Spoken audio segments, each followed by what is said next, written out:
Good morning, and we are going to study 126. There's only, I think 3 verses or something in 126. So I'd say there is one of those ones that I've passed by so many times in my reading, um, because it's just telling Brigham Young to stay home. And I'm going, okay, and that's great.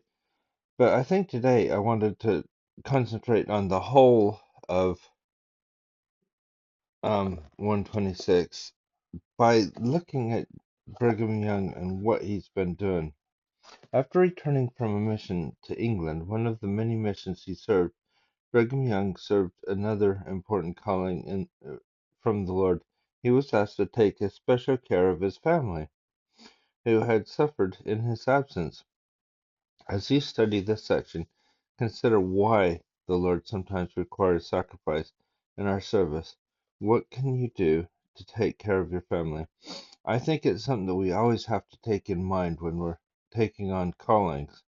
But I have found when I've served in callings that demand more of my time, like uh, on state callings and in a bishopric, that the Lord gives you a better um, ability to be able to spend time with your family in good ways. And sometimes I think it focuses you as well, so that what you're doing is you're actually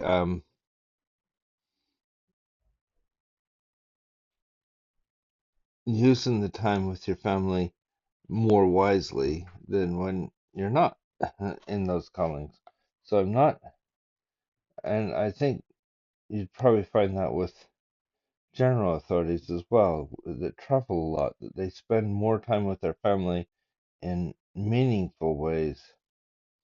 Anyway, back to Brigham Young. This is probably a longer article than I would usually do, but because it has to do with this subject, I thought it'd be good. Take special care of your family, and it's from Marianne Angel's um, point of view, Angel Young. Um, Angel met Brigham Young. I'm just going to read it, by the way, and hopefully we'll get through it. It's not too long. But it's a beautiful thing. It's revelations in context, and then we'll read the scripture, and it'll mean so much more than any time when you just read it and say, "Oh, that was good about Brigham Young." Marianne Angel met Brigham Young in Kirtland in 1833. Was baptized in 1832. Marianne was an early convert to the Book of Mormon. She testified that the Spirit bore witness to her of the truth of its origin so strongly that she could never afterwards doubt it. She soon set out for Kirtland, arriving in the spring of 1833. Brigham Young had lost his first wife, Miriam, works to consumption a year earlier. So Violet Kimball, wife of his close friend Heber C. Kimball, um, had taken Brigham's two young motherless daughters, while Brigham and Heber went to proclaim their new faith. Now, in 1833, Brigham had come to Kirtland to stay. Within a few months, Brigham and Marianne became acquainted. She felt drawn towards him. When he heard him preach, he was he was impressed with when he heard her bear her testimony. I love stories where they're find the spiritual um, closeness. Um, they were married early in Brigham Young, 1834. Brigham later wrote that Marianne took charge of my children, kept my house and labored faithfully for the interest of my family and the kingdom. Now remember, this is stepchildren he's talking about right now. And that's a big thing when you can say that the stepmother um, took charge. And I think that what he's saying there, what I'd probably say nowadays, is she took an interest and um, she treated them as her own family. Go ye and leave your family. Go and leave your family. Brigham had been transformed by the restored gospel. His desire to proclaim it could not be contained. I wanted to thunder and roar out the gospel to the nations, he later recalled. It burned in my bones like fire pent up. I think about that phrase, and I remember just before I went on my mission, and I was still at Brigham Young University, and I was studying one day, and I was so excited about being able to go and share the gospel and everything that I was studying out like we do just anywhere. It was in the Fine Arts Center actually, and I had to stand up and walk around for a few minutes because I was so excited about the gospel, and I doubt anybody noticed, but I did walk around a lot um, to calm down just enough so I could get back to my studies. Um, and I loved going on my mission. Although this required arduous travel, often in the face of poverty, sickness, and harsh weather, Brigham Young went willingly. It has never entered into my heart, he later declared, from the first day that I was called to preach the gospel to this day, when the Lord said, Go and leave your family, to offer the least objection. Now, I think it is different nowadays when you don't have to leave your family as much. Maybe older couples, but the churches said, look very closely and try to make it so that we're with the family more and more. Um, but back then, this is who the Lord had as well. Marianne did not offer any objection either. Even when missions and church service took Brigham from the home about half the time during their first 5 years together. Well, that's a lot. Shortly after their marriage, he was gone 4 months with Zion's camp, returning in time for the birth of their first child in October. Remember, she had two children already, um, stepchildren. Early in 1835, he spent 5 months um, as a newly called apostle on a mission as a newly called apostle. In 1836, he was home during the early months of the year, but his time was consumed with overseeing painting and window glazing of the house of the Lord in Kirtland. Shortly after the dedication of the temple, he departed on another mission that extended from April to September in 1837. He went on two missions, one in the spring and one in the summer.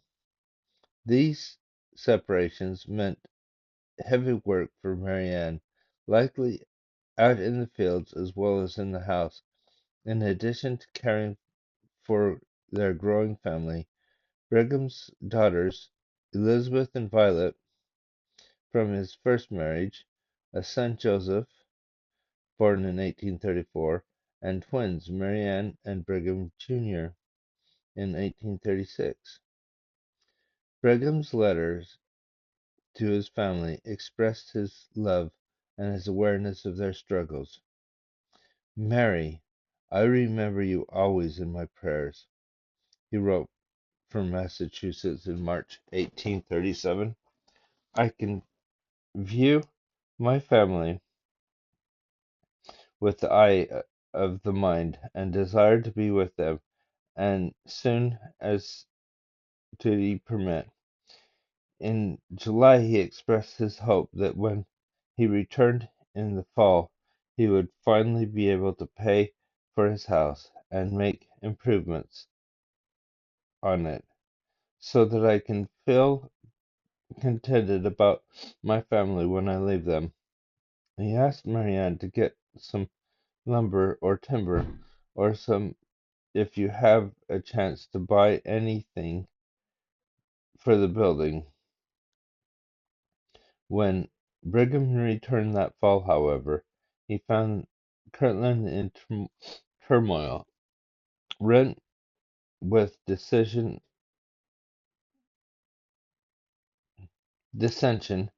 and conflict. His loyalty to Joseph Smith made him a target for the church's opponents, and in December he fled for his life and forced to leave his family behind. Marianne and the children were terrorized by apostate mobbers who frequently came to search her property and bombarded her with threats and foul language, frightening her to the point of damaging her health.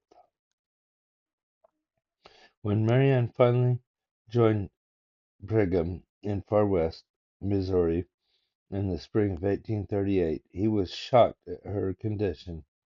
"You look as if you were almost in your grave," he told her.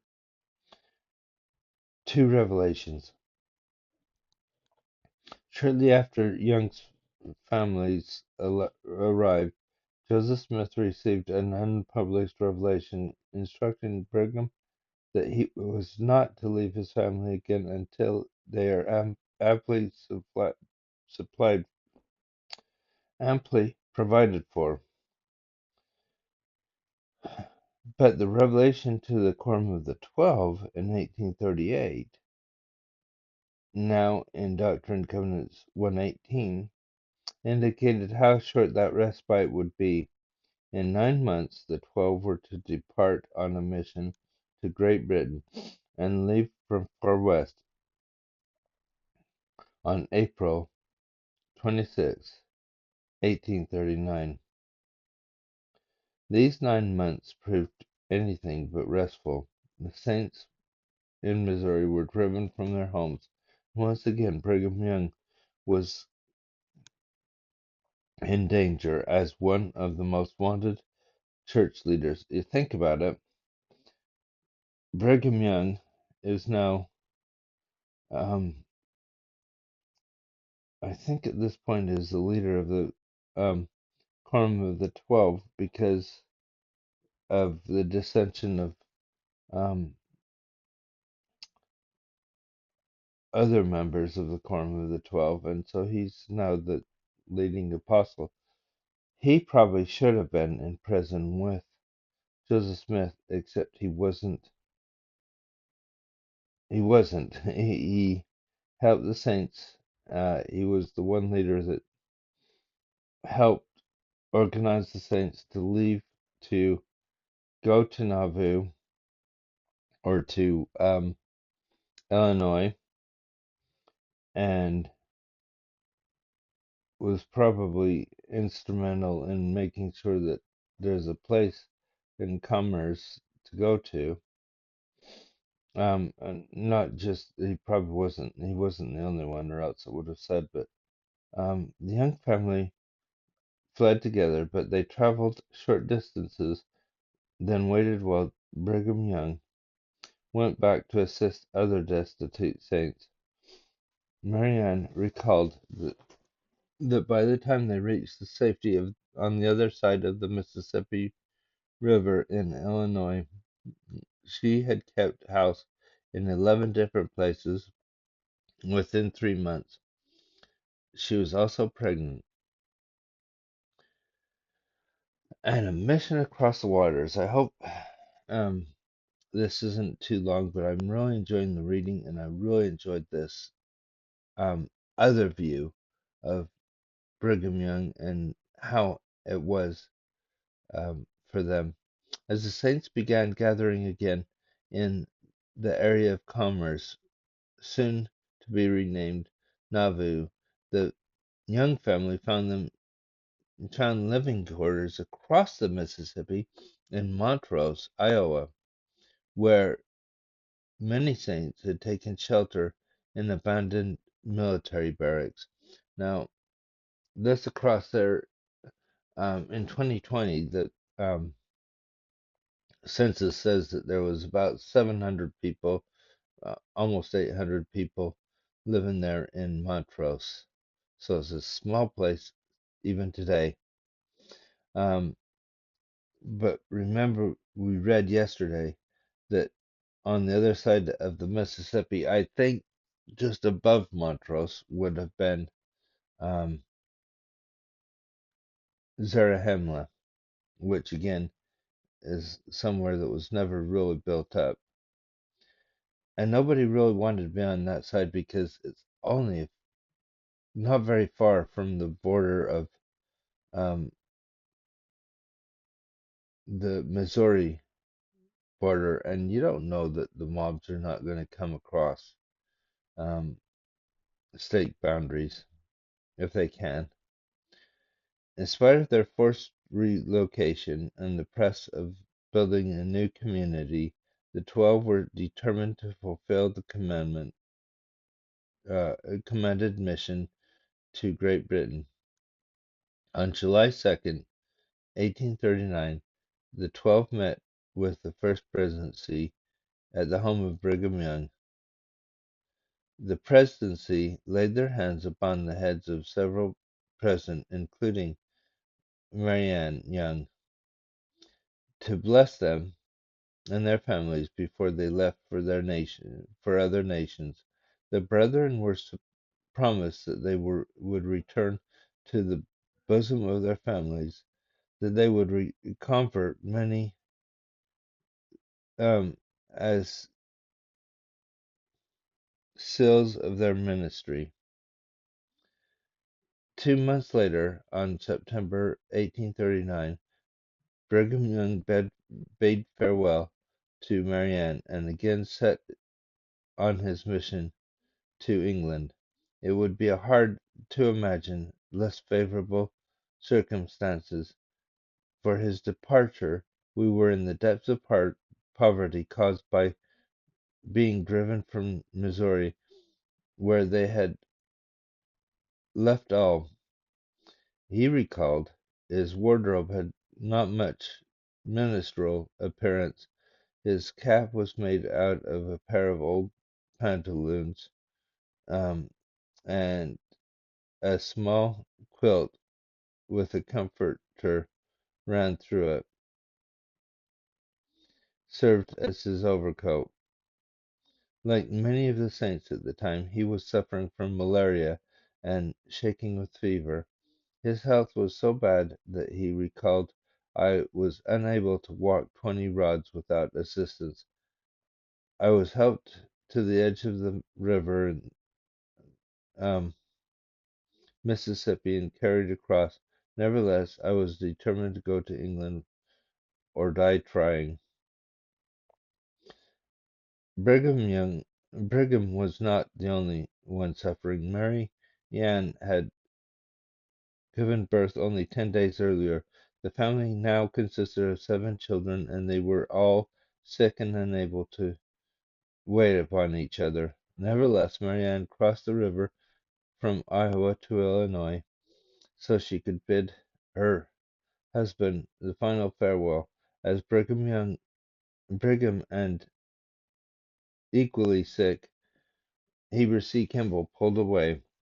Heber's Nauvoo home, Brigham joined his friend, feebly standing up in the wagon in which they were riding, to shout hurrah for Israel, an attempt to cheer those that were leaving behind.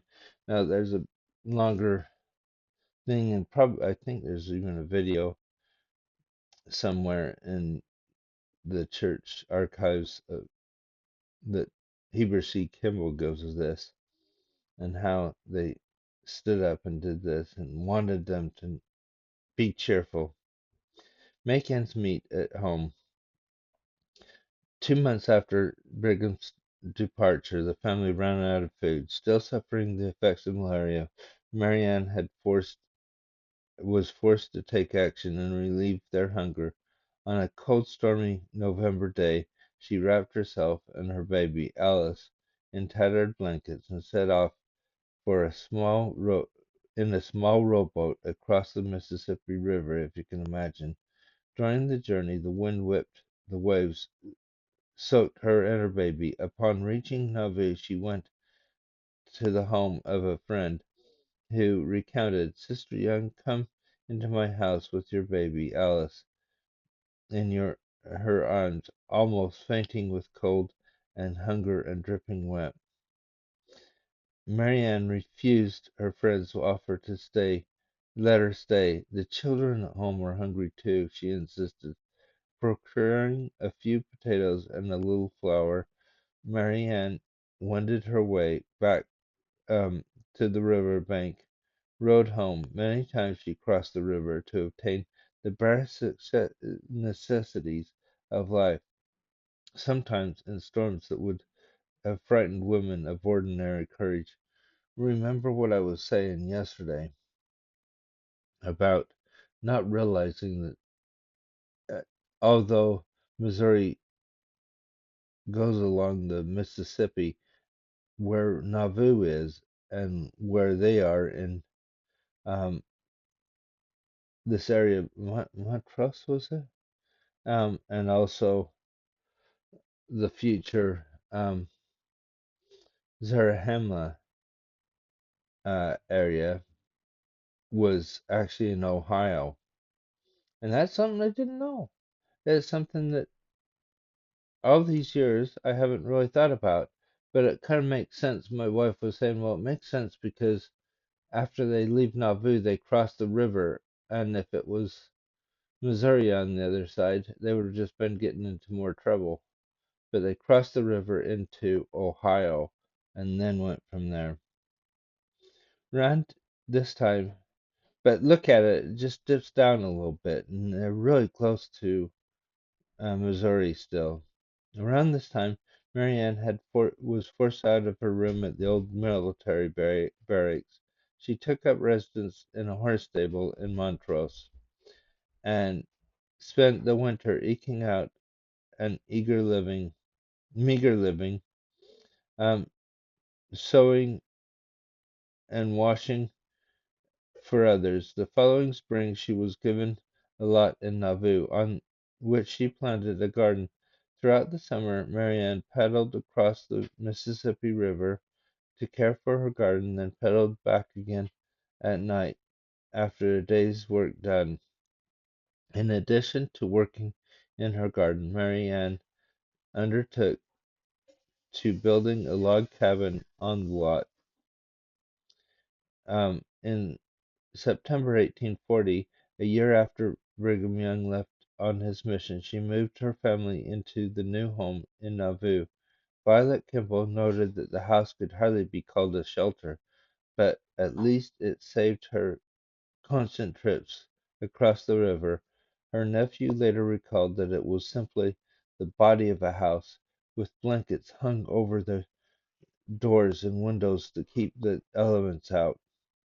Although Marianne had reason to complain, she kept her challenges from Brigham Young. After learning from many about some of her trials, he wrote her in November 1840, "You may well think that my heart feels tender towards you when I realize your sorry um, pliance and willingness to suffer in poverty and do everything you can for my children and for me, to go and do the thing the Lord requires of me." In April 1841, anticipating his return from England, Marianne informed Brigham Young that she wished to have a better house to receive him into. She was thankful for the comfortable shelter from the storm. She explained that it had been so difficult to obtain work that what I had done is not done as I wanted it. Having done the best she could, she thanked, thanked her Heavenly Father for all the blessings I received and pray the Lord continue his mercies with us. Upon returning in July 1841, after 22-month absence, so almost 2 years, um, and I'm living in England, and I can tell you, I've been places and went, this is where Brigham Young preached, and it's amazing to be in those places and to realize um, some great people had preached in these places. Brigham Young learned how impoverished Marianne and the children had been. He set immediately to improve their situation. Not all, when not at the call of brother Joseph in the service of the church, Brigham Young said, "I spent my time in draining and fencing and cultivating my lot, building a temporary shed for my cow, chinking and otherwise finishing my house." At the same time, he began to work on the red brick home that stands in Nauvoo, although he was not able to move his family into it until May 1843. Your offering is acceptable. A week after Brigham Young's returning, in July 9th, 1841, Joseph Smith visited him in his home. Mary Ann was likely there. No account survives of the conversation or circumstances of the day, but no doubt Joseph saw firsthand the evidence of the young family's sacrifice and continued need. He dedicated the revelation a revelation he dictated a revelation on the spot now found um,